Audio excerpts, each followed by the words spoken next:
ঠাকুর শ্রী রামকৃষ্ণ পরমহংসদেবের কিছু কথা আজ আপনাদের কাছে তুলে ধরছি। কলিকাতা ৩ ক্রোশ উত্তরে গঙ্গা তীরে দক্ষিণেশ্বর কালীবাড়ি। প্রায় ৮০ বৎসর আগে রামকৃষ্ণদেব সেখানে ছিলেন। এমন শিক্ষিত লোক ভারতে নেই যে তার নাম শোনেনি। পৃথিবীর যত বড় বড় লোক প্রায় সকলেই আজকাল ঠাকুর শ্রী রামকৃষ্ণের কথা জানেন এবং তাকে ভক্তি করেন। ঠাকুর শ্রী রামকৃষ্ণ পরমহংসদেবের ছবি দেখেনি এমন ছেলেমেয়ে দেশে খুব কমই আছে। ৮০ বৎসরও হয়নি ঠাকুর শরীর ত্যাগ করেছেন, কিন্তু এই অল্প দিনের মধ্যেই তার নাম সারা জগতে ছড়িয়ে পড়েছে। তিনি যে ভাবের মানুষ ছিলেন সেরূপ মানুষের নাম এত শীঘ্র ছড়িয়ে পড়া কম আশ্চর্যের বিষয় নয়। দক্ষিণেশ্বরে মা কালীর মন্দির। ঠাকুর করতেন মায়ের পূজা।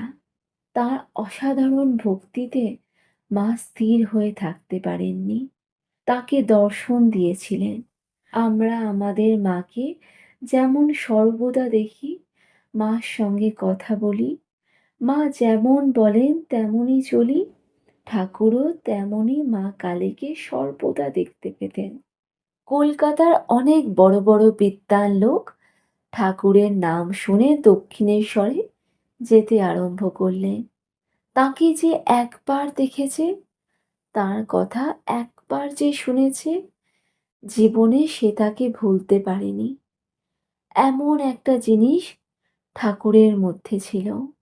তিনি সোজা সোজা কথায় ছোট ছোট গল্পে এমন সুন্দর উপদেশ দিতেন, লোকে মুগ্ধ হয়ে যেত।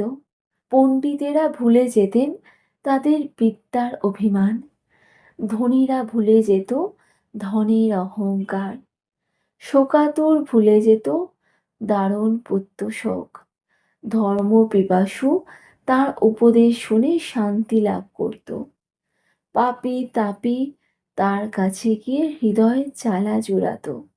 কিন্তু সবচেয়ে মজার কথা এই যে ঠাকুর লেখাপড়া বিশেষ জানতেন না। তথাপি ধর্মের যত বড় কঠিন প্রশ্নই হোক না কেন, তিনি জলের মতো সকলকে বুঝিয়ে দিতেন।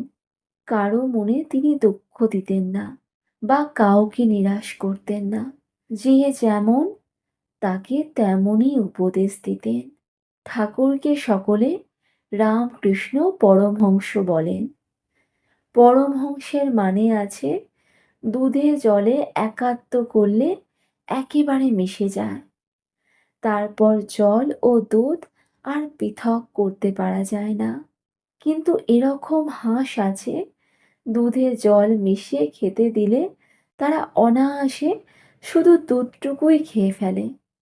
যেমন জল তেমনই পড়ে থাকে। এই দুধ জলের মতো এ সংসারও ভালো মন্দতে মেশানো। ভালো নিতে গেলে তার সাথে মন্দ কিছু না কিছু নিতে হয়। কিন্তু এমনও বাহাদুর লোক আছেন যারা সংসারে ভালো মন্দ হতে শুধু ভালোটুকুই বেছে নেন, মন্দ ত্যাগ করেন। তাদের নাম পরমহংস। ঠাকুর শ্রী রামকৃষ্ণ দেবের জন্ম হয়েছিল এই বাংলাদেশেরই এক ছোট্ট গ্রামে, হুগলি জেলার কামারপুকুরে।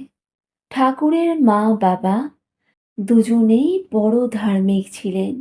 ঠাকুরের বড় বয়সের কাহিনী যেমন সুন্দর, তার ছেলেবেলার কথাও তেমনই চমৎকার।